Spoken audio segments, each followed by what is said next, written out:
গরুর মাংস ও খাসির মাংস দিয়ে অনেক হালিম খেয়েছেন। আজ নিয়ে এসেছি মুরগির মাংস দিয়ে হালিম। আমার মতো করে রান্না করে দেখবেন, গরু খাসির চেয়েও কম যাবে না, টেস্টে কমতি থাকবে না, চেটেপুটে খাবেন। চলুন শুরু করি। প্রথমে একটি বাটিতে হালিম মিক্সের প্যাকেট থেকে হালিমের চাল ডালের গুঁড়োগুলো নিয়ে নিব। তারপর গরম পানি দিয়ে এটাতে দিয়ে দিব। এবার কিছুক্ষণ নাড়াচাড়া করে নিব, যেন লামস না থাকে। ভালোভাবে মিশিয়ে নিতে হবে। লামস থেকে গেলে হালিম রান্না হওয়ার পর খেতে ভালো লাগে না। যাই হোক, এখন এটা আমি মিশিয়ে 30 মিনিটের জন্য ঢেকে রেস্টে রেখে দিব। একটা প্যান গরম হলে তাতে পেঁয়াজ কুচি দিয়ে দিব। পেঁয়াজ কুচি লালচে করে ভাজা ভাজা করে নিতে হবে। এটা আমরা বেরেস্তা হিসেবে ব্যবহার করব। কালার হয়ে গেলে এটা তুলে নিব, কিছুটা প্যানেই রেখে দিব। তারপর কাটা মুরগির মাংসগুলো দিয়ে দিব। মাংসগুলো দিয়ে কিছুক্ষণ নাড়াচাড়া করে আদা রসুনের পেস্ট দিয়ে দিব। আদা রসুনের পেস্ট দিয়ে কিছুক্ষণ নাড়াচাড়া করে এতে আমি হলুদ গুঁড়ো, মরিচ গুঁড়ো, জিরা গুঁড়ো ও সামান্য পানি দিয়ে দিব।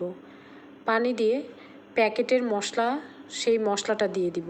মাংস সিদ্ধ হয়ে শুকনো শুকনো হয়ে এলে তুলে নিব। তুলে সেই প্যানেই আবার আমরা ভেজানো ডালগুলো দিয়ে দিব। ডালের সাথে আরও বেশ খানিকটা পানি অ্যাড করে দিতে হবে।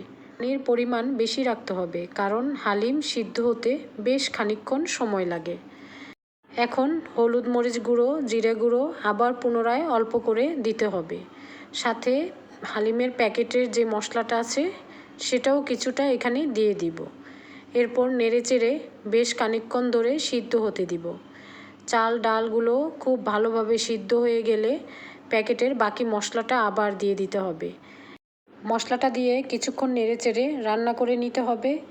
এই সময় মশলাটা দিলে মশলার অ্যারোমাটা পুরোটাই হালিমে জুড়ে থাকে। এবার আমি রান্না করা মাংসগুলো দিয়ে দিব। মাংসগুলো দিয়ে সুন্দর করে মিশিয়ে নিতে হবে। এতে সুন্দর একটা টেক্সচার, কালার ও লোভনীয় হবে। হালিমটা দেখতেও খুব লোভনীয় দেখা যাচ্ছে। এখন উপরে কাঁচামরিচ ছিটিয়ে দিব। তারপর ধনেপাতা ও পেঁয়াজ বেরেস্তাগুলো ছিটিয়ে দিয়ে দিব।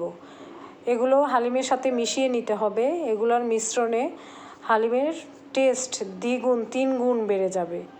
আপনারা একবার এভাবে করে ট্রাই করে দেখবেন, আমাকে জানাবেন কেমন হয়েছে। হয়ে গেল আমার হালিম রান্না। এখন আর বাজার থেকে দাম দিয়ে হালিম কিনে আনতে হবে না, সেগুলো স্বাস্থ্যসম্মতও নয়। দেখুন, হয়ে গেল আমার হালিম রান্না। এখানে আমি আদা কুচি, পেঁয়াজ বেরেস্তা, ধনেপাতা ও লেবুর রস দিয়ে সার্ভ করেছি।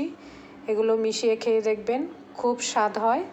আমাকে জানাবেন কেমন হয়েছে। সবাই ভালো থাকবেন। আল্লাহ হাফেজ।